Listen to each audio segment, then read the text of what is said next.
everyone. So, I don't know if you can hear me because I have a mask on, but I'm here at Universal Orlando Resort. Particularly, if you guessed it, in Hogsmeade because of the fake snow.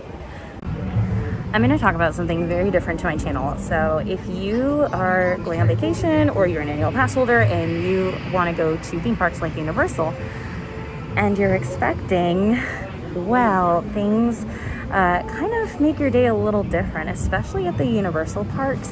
So if you're okay with just kind of hanging out and becoming the AKA bag lady, then you can still have a good time because you can enjoy the shops and everything, but there's a couple things that you should always look out for when considering an attraction. So at every attraction, you want to look for the warning signs. These are incredibly important.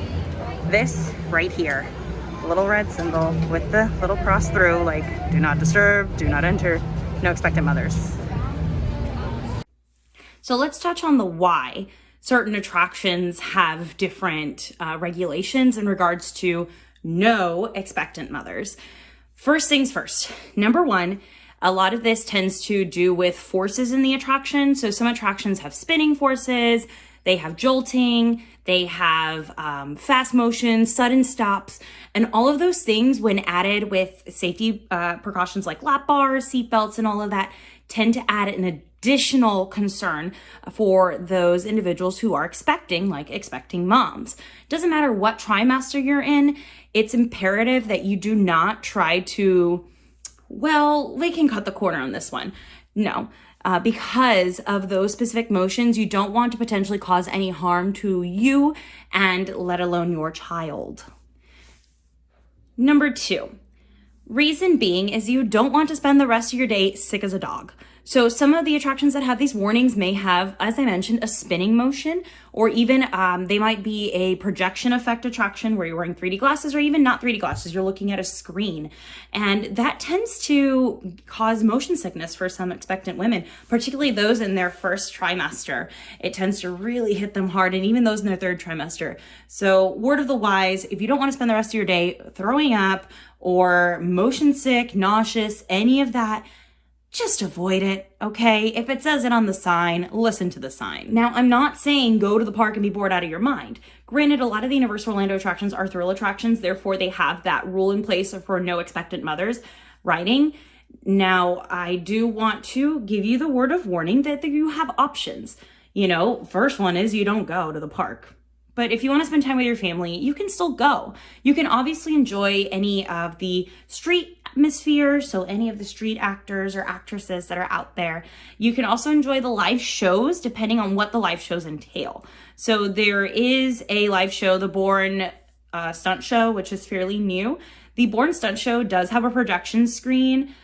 Before I found out I was expecting, I found that pretty nauseating, actually, with the movements. And I don't get sick with things very easily, but I found that the movements were so realistic to the actors that were on the stage that I found it a little nauseating to watch. While it was a fantastic show, don't get me wrong, it's great, definitely recommend to see it. I do want to give that little bit of a warning. But a lot of their other shows like the Beat Builders or even the Blues Brothers, those are great for you to watch with your family and just have a good time with them. Another option is you can ask at the entrance of the attraction if you are able to join your family throughout the line so you can see all the different features and all the different decor, even details, sometimes even learning about the storyline for the attraction through the line.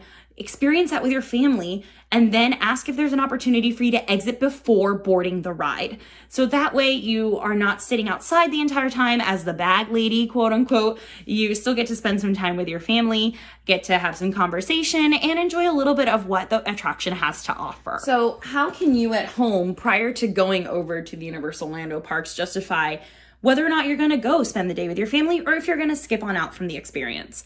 Well, it's easy. Just go to the Universal Orlando website and look at their attractions listings. Usually on their website, you're able to see all the different rules and regulations for each of the individual attractions. Therefore, you would be able to see whether or not an expectant mother can experience this attraction or cannot experience the attraction. Let's say you already bought your tickets and you're already planning on going, but you found out you're expecting. Oh my goodness, what can you do? So one of the best things that you can do, rather than having to wait to walk up to every single attraction entrance, over at their guest services in the front of the park. So at Islands of Adventure, it's over to the front right, and over at Universal Studios, the main entrance, it's also over to the front right. You can ask for a rider's guide. The rider's guides give you tons of information about the different height restrictions, policies, warnings and disclaimers for each attraction. So this is a great way to have that information right at your fingertips, so that it is helpful to you. The third option is through the Universal Orlando app. So the Universal Orlando app takes a little bit of navigating, but basically you would search the different attractions by thrill, 4D, 3D, etc. You click that individual attraction and it should be able to give you the listing of the ride restrictions for that attraction as well. So this is the eco-friendly digital way to do it, is obviously that way. So if you're looking about going green, that's the perfect way to do it. Second way to go green is look at it before you go on your home computer, laptop, or iPad.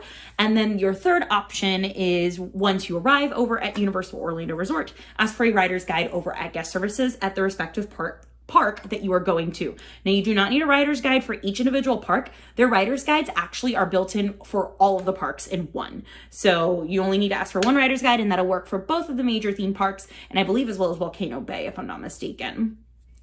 I do hope this video was just a little bit helpful for you and a little bit informative. If you have any specific questions about what it's like to go to a big thrill park like the Universal Orlando parks as an expectant mom, feel free to drop a comment below. And if I do get enough comments, I'd be happy to do a reply video to all of those questions and comments below. Have a great day, everyone. Bye.